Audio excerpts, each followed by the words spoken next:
Hello, ladies and gentlemen. It's 9 p.m. in Djibouti, and welcome to the English News edition. Here are the main titles of this edition.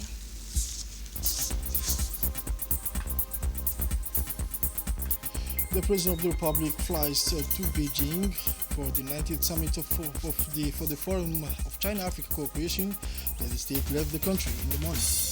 In the Middle East, the Israeli operation in occupied West Bank, 20 Palestinians has been killed. Welcome to our newsroom again. The President of the Republic, His Excellency Ismail Omar Guelleh, left the country this Sunday morning for Beijing, the Chinese capital, where at the invitation of his counterpart Xi Jinping, he will take part in the 90th summit of the Forum for China-Africa Cooperation, FOCAC, from September 4th to 6th. Created at the end of 2000, FOCAC is the main summit meeting between China and Africa, and as such serves as a meeting place for both parties to define, plan and adopt strategic cooperation modalities and projects. A summit that takes place every 2 years, FOCAC's agenda has been expanded since 2018, when a large part of its work is devoted to the evaluation and implementation of the Belt and Road. The Transcontinental Cooperation Project is initiated by China, with Africa playing a crucial leading role, and the team joining forces to promote modernization. The 90th edition of the Forum for China-Africa Cooperation will focus on outlining the general architecture of cooperation between the two orders in the specific field of technical collaboration. This is why we can expect the 90th edition of FOCAC to result, among other emblematic decisions, in the establishment of a binding process for the transfer of skills and technology between the two parties under the aegis of its first magistrate, His Excellency President Ismail Omar Guelleh. The Republic of Djibouti is participating at an efficient level in the work of this 90th summit of the Forum for China-Africa Cooperation. Its well-established culture of reconciling the principles of economic integration with ease and its modern development infrastructure are clear evidence of our country's readiness to be in the phase with the objectives of this China-Africa summit.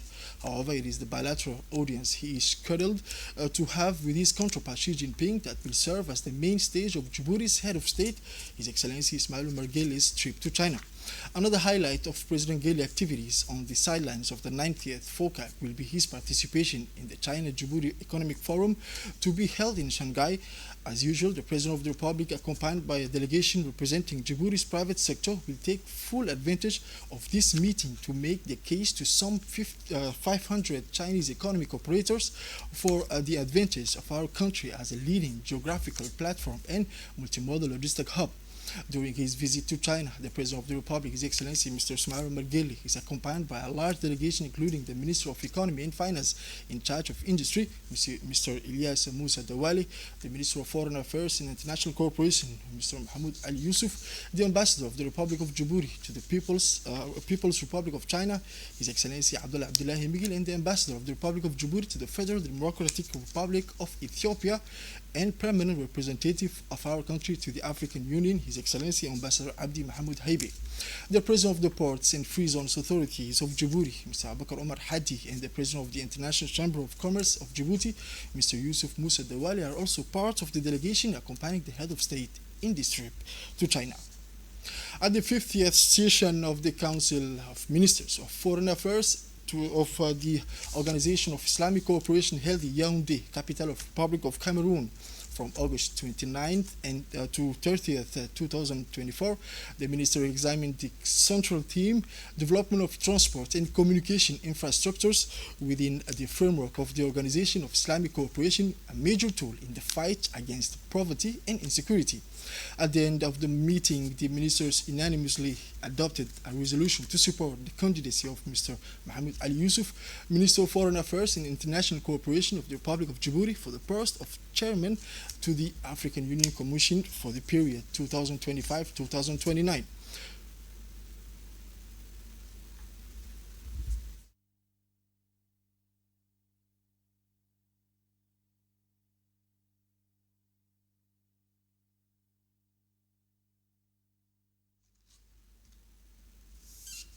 In Tajura now, the water reached up to 50 centimeters in some areas, and in a few minutes, the wind blew away the fences and roofs of the houses and damaged some of the state infrastructure too.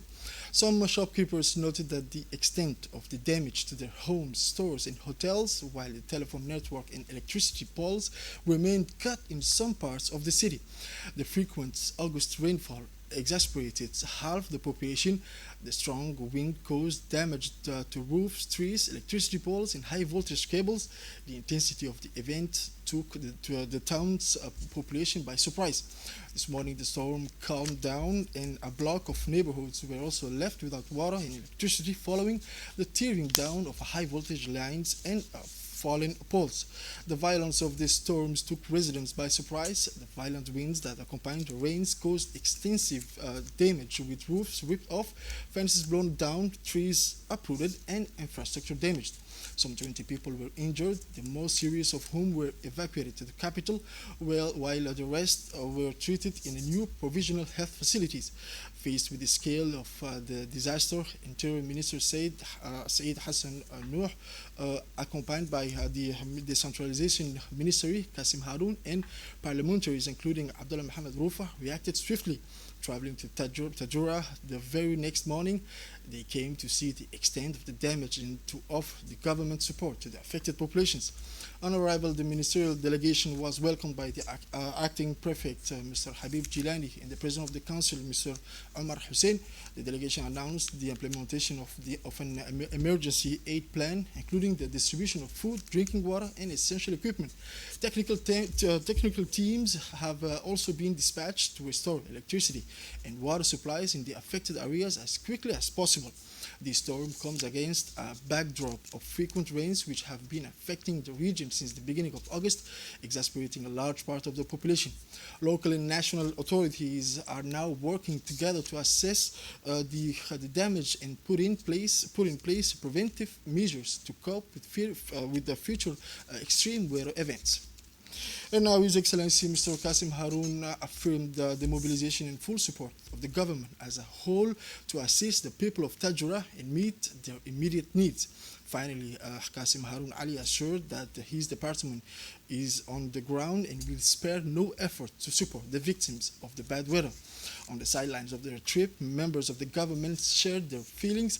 The Minister of Decentralization, Mr. Qasim Harun, said that he was particularly moved by the situation and that he and his colleague wished to express their solidarity with the stricken population. He added that they will be drawing up a report for the government which will provide the necessary support in the coming days. And the Minister of Interior has indicated that an emergency aid plan has been put in place, including the distribution of food, drinking water, and essential supplies. Technical teams will also be dispatched to restore electricity and water supplies in the affected areas as quickly as possible. For his part, Deputy Abdullah Mohamed Rufa, accompanying the ministerial delegation that had come to assess the disaster situation in Tajura following the heavy rains and violent winds that hit the White City. We saw a wide range of damage from damaged houses to damaged sanitary facilities and down poles caused by a power cut, which was quickly restored following the intervention of ADD technician. Deputy Abdullah affirmed that the damage is numerous, with houses heavily impacted by this climatic phenomenon. The provisional hospital made up of tents that has been damaged, the maternity ward and hospitalized patients have been crushed. He pointed out that the state remains committed to providing emergency aid to the victim of the White City Tajura. The Minister for Muslim Affairs and Waqf, Mr. Mumin Hassan Barre, presided this morning at the Sheraton Hotel at the conference room over the launching ceremony of the scientific training for imams, preachers, and students in Djibouti organized by the religious attaché of the Saudi embassy in Djibouti. The event was attended by the Saudi ambassador to Djibouti, Mr. Faisal bin Sultan Al-Qabani, the religious attaché, Mr. Mohammed Al-Shaybani, the director of Islamic Institute of Djibouti, Mr. Saleh Al-Shihri, the director of the Saudi School, Dr. Hassan Al-Shihri, the director of the Islamic Institute of Djibouti, as well as a group of imams or preachers will attend the scientific session. The scientific session will take place over 3 days in the Salam Center's conference hall for training, research, and consultation. It will be led by Sheikh Dr. Khalid bin Abdullah and Sheikh Hamid bin Nasir from the Ministry of Islamic Affairs in Saudi Arabia. Scientific training demonstrates the religious attaché commitment to providing scholars and preachers with everything they need to fulfill their leadership role in guiding the community. In a brief address, the Saudi ambassador to Djibouti underlined the importance of the scientific session. The ambassador pointed out that the importance of the scientific session, saying it reflecting his country's commitment to supporting science and ulamas. Ambassador Faisal bin Sultan Al-Qabani also praised the strong fraternal relations between Djibouti and Saudi Arabia in various fields, expressing his sincere thanks to the Ministry of Islamic Affairs for agreeing to sponsor the inauguration ceremony for this scientific session, which will continue for 3 days. For his part, the Minister of Muslim Affairs and Waqf, Mr. Mumin Hassan Barre, delivered a speech at the opening of the event, expressing his great satisfaction at having sponsored this valuable occasion. He warmly welcomed the participants, in particular Djibouti's guests from Saudi Arabia, including the eminent scholars who will be leading the scientific training.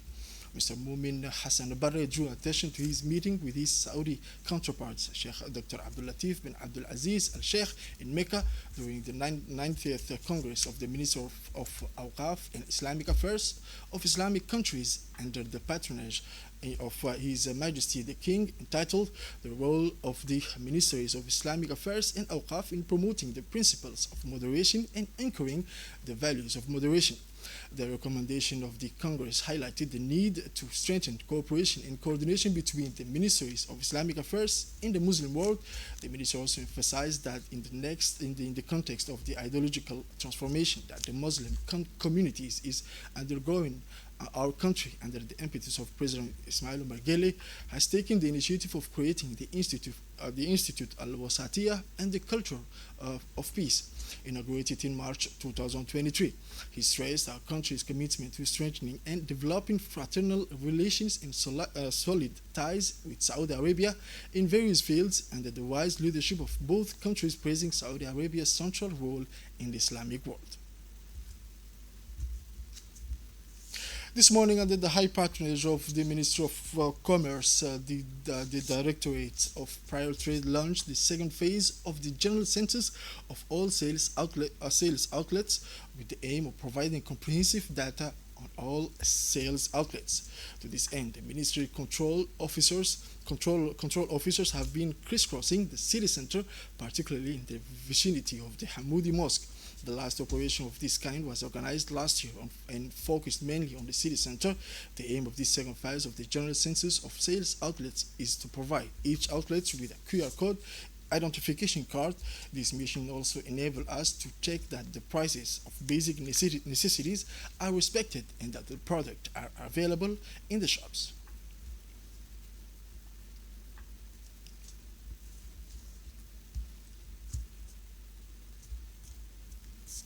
On this occasion, the director of the internal trade, Mr. Abdi Farah, reacted on the in our microphone by indicating that this second phase of the general census of the points of sale will make it possible to the ministry to have in an exhaustive way detailed data of all points of sales. A QR code identification form will then be supplied to each vendor, enabling the nature and type of outlet to be identified, he added. The director warned starting retailers and wholesalers to respect the price of essential product approved by the Ministry of Commerce. This morning, a tragic traffic accident this morning left at least one person dead and 12 injured, four of them seriously. The injured were rescued by the firefighters and rushed to Pelletier General Hospital. According to initial information from the protection civil, the civil protection, the nature of this accident is due to speeding and a technical problem with the car. A car speeding towards Balbala went off the road, hit the sidewalk, and ended up in a pole, hitting two other vehicles. The accident occurred early this morning, particularly during rush hour, and slowed down traffic, which was quickly cleared thanks to the intervention of the traffic police. At a time when this tragic accident is taking place, the civil protection is advising road users to avoid high speeds, carry out regular technical checks on their cars and vehicles, and respect the highway code. In Cité Nasib closed its summer sport activities yesterday with the three finals in various disciplines such as soccer, handball, and basketball. This year's ceremony was distinguished by the introduction of a new discipline, Vo Vietnam, a Vietnamese martial art. The event attracted a large number of participants, families, and friends in a festive and convivial atmosphere. Mrs. Filson, the sport complex hostess, played a central role in organizing the ceremony. She praised the effort of all participants and emphasized the importance of sport activities not only for physical development but also for team spirit and discipline. Young Mahbub Ali, representing the SOS, also took the floor to underline the commitment of young people to sports and importance of supporting these initiatives. He shared his encouragement to the future athletes, urging them to preserve and strive for excellence. The trophy ceremony was a moving moment as the various winners were honored for their outstanding performance over the summer. Each received an award in recognition for their efforts.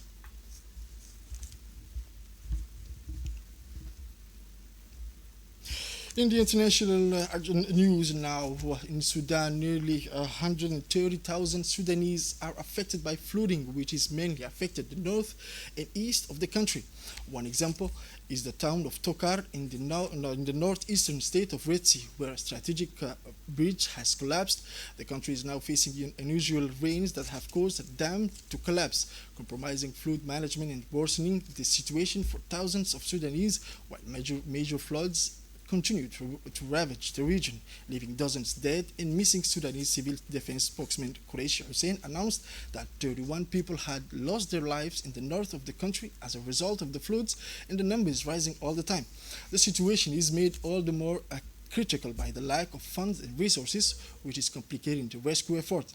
On site, only a few construction vehicles are available to help cross the raging water and repair roads. Inhabitants are therefore having to improvise their means of escape and survival, while entire communities are organizing to support each other.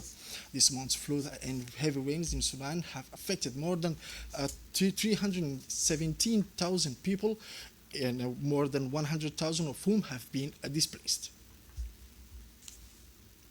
In Gaza, Hamas condemned Israel's current military offensive in the West Bank on Friday, describing them as a part of a wider strategy to seize Palestinian land after forcibly expelling its inhabitants.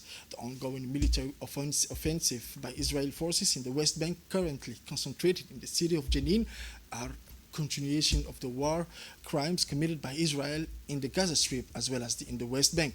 Hamas said in a statement, since Wednesday morning, the Israeli army has been carrying out a large-scale military offensive in the northern West Bank towns of Tulkarem, Jenin, and Tubas. This is the most extensive offensive since 2002. At least 673 Palestinians have been killed, nearly 5,400 injured, and more than 10,000 arrested in the occupied West Bank, according to Palestinian figures. In the landmark decision handed down on July 19th, the International Court of Justice ruled that Israel's long-standing occupation of Palestinian land was illegal. The Commission demanded the evacuation of all settlements in the West Bank and East Jerusalem. The death toll in the Gaza Strip has risen to almost more than 4,000, with 89 Palestinians killed in the last 2 days by the Israeli army, the Gaza Ministry of Health reported on Saturday. In Greece now, Greece announces new rules banning cell phones in school. The new regulation penalties system follow from rules announced in March by Education Minister Kyriakos, and which pupils risk expulsion if they film their classmates and ridicule them online. As part of a crackdown on cyberbullying, pupils in Greek schools will have to keep their cell phones inside their bags and all the time during lessons from the start of the school year on September 11.